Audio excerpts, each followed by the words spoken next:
Hi, Sanjay. I have $10,000. What should I do with my money? Oh, easy answer.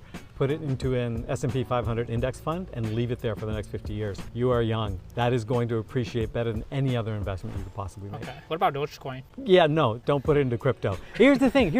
It's all about asymmetric risk. It's like investing in NVIDIA right now. NVIDIA could go up another 50%, but it could go down 95%. You want investments where you put in money and it could go up a lot, but it can only go down a little bit. Is there no stock that you suggest buying like personally, or nothing you're holding personally? All the worst investment decisions I've ever made have been me deciding to invest in a stock. It's just dumb. You can't beat the market. Invest in the market. Okay, unless you're trading insider. Insider trading is awesome. This is the reason private equity is so great. Like, why I invest in small companies is because I get a board seat. I get to have insight. Like, this is what Warren Buffett does. He takes board seats. He controls those companies. It's a legal form of insider trading, but you can't do that. Not with $10,000.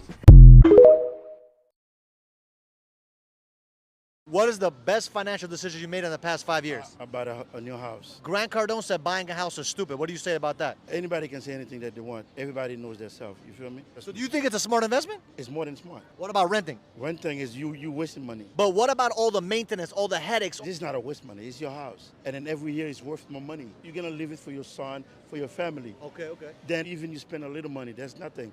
Instead of like paying a rent, what you get in it? If you spend 20 years in a rent, what you get? Nothing.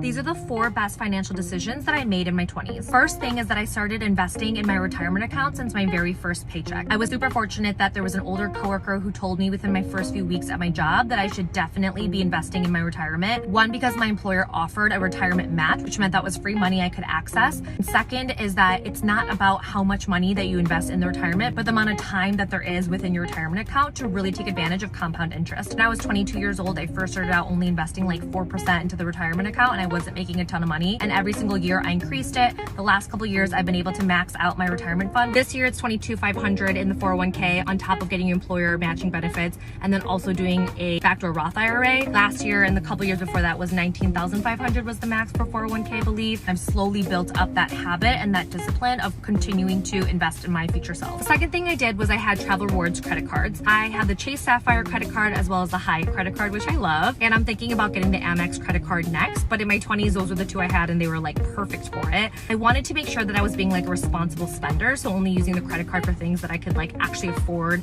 and paying it off at the end of every single month. But with the credit card usage, I was able to get a lot of points for hotels and flights, and it was really great to help subsidize any travel. Highly worth it. The third thing I did was I continued to invest in myself to help increase my earning potential. My corporate job, I was focused on just like learning new skills, getting new experiences to ensure that I could continue to increase my income. And then on the side hustle, also just learning new skills, trying out new things of ways that I could diversify my income. 20s are a really, really great time to do this because you have a lot more freedom, a lot more flexibility, a lot less responsibility, and just more energy. Fourth thing I did was as my income increased, I also increased my savings targets. So easy to fall into lifestyle creep or lifestyle inflation. I'm guilty of this. What I did to ensure that I had some sort of like accountability and stopgap is that I always increased my savings targets as my income increased to help protect myself so I wasn't making any reckless decisions. So first, that included constantly increasing my retirement target. That also included increasing how much we were putting towards debt, and then increasing how much savings we wanted to put down for a house. So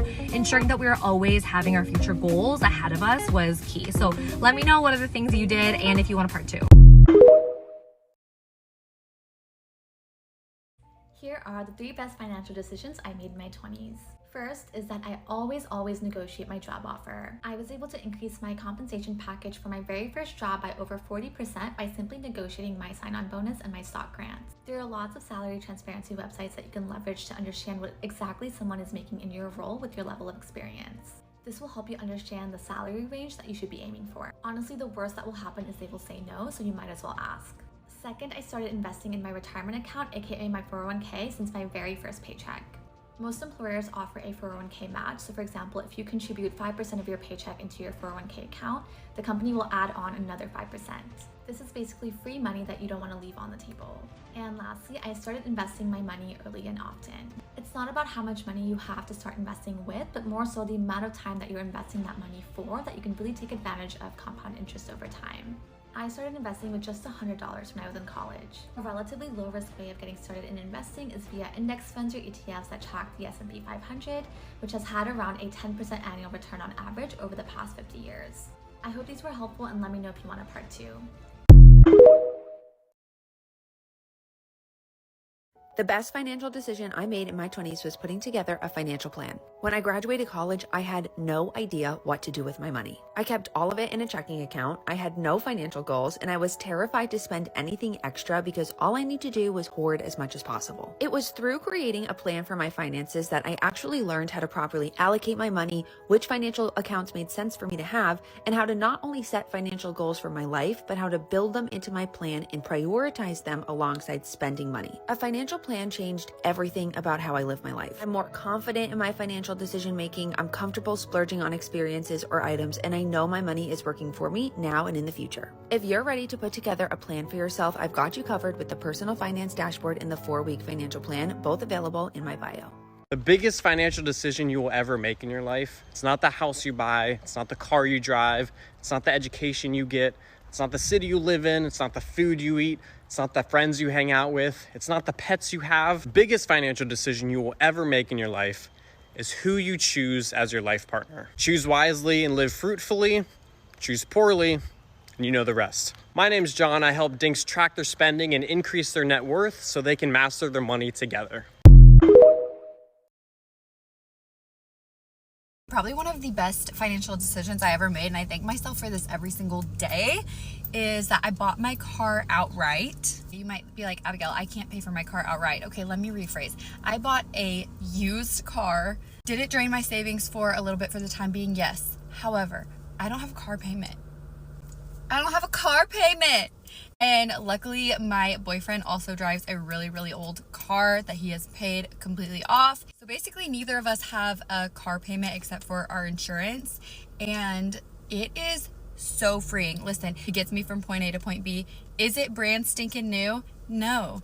Is it like the most expensive car in the world? Absolutely not. Do I have a car payment? No. Like, you do not have to buy like a brand new car just because like all your friends are buying brand new cars. My dad really taught me this, but growing up, I think I wanted like an iPhone one time and went to go buy a new phone, and I was like, I'm just gonna make monthly payments on it, whatever. I can do that. And my dad was like, you can't afford that. He was like, if you can't go buy it outright, then you can't afford that. And like, rude, but he was right. Like, the moral of the story is you don't have to buy a brand new car. I know it's all over TikTok. Everybody is like getting a new car and a new house and all these things. And my car is like a 2015. It has been used before I had it. It's clean. It's well taken care of. It gets me from point A to point B, and I love her, and I probably will never buy a new car because I don't want a car payment. Me and my boyfriend rocking our old car, saving that money. Love you guys. That was some good advice. I'm 31 years old, and one of the best financial decisions I made in my 20s was opening up a high yield savings account. Hopefully you've heard of one already by now, but if you haven't, it is essentially a savings account that has higher interest rates than ones that you can access through traditional brick and mortar. I will link my favorite one in my bio. It's the best. The best. You gotta do it. So you see people talking about the mistakes they made in their early 20s, but I want to talk about the things I did right. And this is not financial advice. I just wanted to share with you some financial experiences where I give myself a pat on the back, okay? Number one is speaking to a financial advisor. I know it sounds intimidating. It was for me too. I didn't know anything. I really wanted to understand my retirement accounts because I had a Roth IRA and a traditional whatever, but I didn't know what any of that stuff meant, nor did I know what to invest in. And talk to a financial advisor definitely helped. So I highly recommend you do that. Speaking of retirement accounts, that brings me into number two, which is if you have a job that offers a 401k match, you might want to look into it. You might have heard the employer match with the 401ks. Baby, find out what it is, because I missed out on free money for the first 2 years of working at my company because I didn't know what that meant. Again, it's free money. Speaking of free money, that brings me into point number three. Getting a high yield savings account changed my life forever. That is how you make money off of your money without having to do anything. I personally use Capital One, but there are better ones out there. I just like Capital One's. It's easy to navigate. It made sense. That's just my favorite bank. Most banks pay pennies on the dollar when you could be making a good dividend every month, or sometimes they pay quarterly, but look into it. These are the 3 money decisions that I've made throughout my 20s that I personally think have had the biggest impact on my broader financial success. Number 1, hands down, without any question, is reducing my living expenses as long as I possibly could. I know that not everybody can live at home, but when I graduated college, I spent 4 months living at home. And then when I moved into my first apartment, my primary focus was spending the least amount as I could on rent. So what did that mean? I made sacrifices on the size of my place. I made sacrifices on having a lot of roommates. I was totally fine if the apartment was dated. I didn't have laundry in unit for the first couple of years. And all of those things, while they made my life a little bit more inconvenient in my early 20s, made the biggest difference in my ability to save because I wasn't spending all of my income on rent. I think between 22 and 25, when you're out of college and you're adjusting to being like a fully functioning adult, that is the absolute prime optimal time to either live at home or live with roommates and make those sacrifices, because once you cross the threshold of 25, doing that gets much more annoying. Number 2 is I have followed a zero-based 3-bucket budget since I was 23. I'm 29 now, and I make way more money today than I did when I was 23 and started doing this, but my budgeting practices have stayed the same, and I think that is a huge, huge, huge reason why I've been able to continue to grow my wealth. My lifestyle has obviously changed. I live alone instead of living with 4 roommates. I'm okay to spend money on certain things. I take vacations, that kind of stuff. But at my core, I have been incredibly intentional about the areas that I have decided to upgrade in my 20s, and everything else, all of the other money that I've made, just goes into my savings and investments. I don't make any big frivolous purchases. I don't go on super luxe vacations. I'm not buying designer bags or really any designer things. I do splurge a little bit on my apartment, but I spend way less than I probably could. And it's because I have this budget, and I'm always looking at the financial decisions that I'm making and the impact they can have on my goals. Just because you can pay for something doesn't mean that you can afford it. And I think this is the most important lesson to remember on your financial journey. And number 3 is that I started a side hustle and I did not give it up. And because I did not give it up, I ultimately was able to take it full time. But I worked on Break Your Budget for almost 3 years as a side hustle to my corporate job before I reached a point where I was financially comfortable to take it full time. A side hustle doesn't have to be something that you even turn into a full-time business. It can just be like a part-time job that you're doing to earn a little bit of extra cash. But while I was working my full-time job and earning money from Break Your Budget, I was able to use my corporate salary to fund my lifestyle, and the rest of the money just went right into my investments, and that made a huge difference long-term. The financial tool that I have used all throughout my 20s to manage and track my money is called the Personal Finance Dashboard. It's available on my page, and if you're looking for a tool to help you make these big financial decisions, I highly recommend that you check it out. So I make my car payment every single month just from the interest I earn on my high yield savings account. So I encourage you, if your bank is only paying you like 0.01%, open a high yield savings account. Right now it's at around 4.5%. So even if you only have $10,000 saved, you'll get $450 a year, which is better than like the dollar that they would give you. What's one financial decision that you're really proud of? Like looking back, you are like, that was the right move. That was the best move I could have made.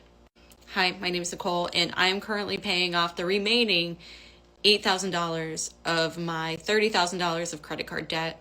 I like to ask these silly money questions for not only myself, but for anyone that comes to these videos. And I'm sure the comment section, I'm keeping my fingers crossed, has a lot of good info. Because a lot of us did not learn how to use money, how to save money. And ultimately, someone like me who went into debt, wish I knew sooner. One decision that I do not regret, and I know I'm very lucky in this, and I know that a lot of people don't have this situation, but for me, I moved home. I moved home to save money, and I had a lot of things going on in my life at that time, but I moved home for about 3 years to save money. And that's the only reason why I was able to purchase a small house. And if you hear any craziness in the background, my cat is having her daily zoomies. I would say the smartest financial decision was probably investing in real estate and living. No, I would say is living below my means, living so extreme for so long. I would say it really was not until about it was a year ago when I started like spending money. A year ago, and even then, it's not been like frivolous stuff. But a year ago, I wasn't even in here. I was in an 800 square foot duplex. It was a 1-bedroom, 1-bathroom. Worked from the garage, and I had kept that up. I mean, I was doing even over $1 million a year, still living in that same 800 square foot duplex in mid city. Like this I don't want to say it was like a bad area, but like when you think of the income, you don't think of like mid-city LA. Absolutely not, yeah. And I just didn't spend any money. And that was the best financial decision ever. This house was the first time I had ever done something for myself, was this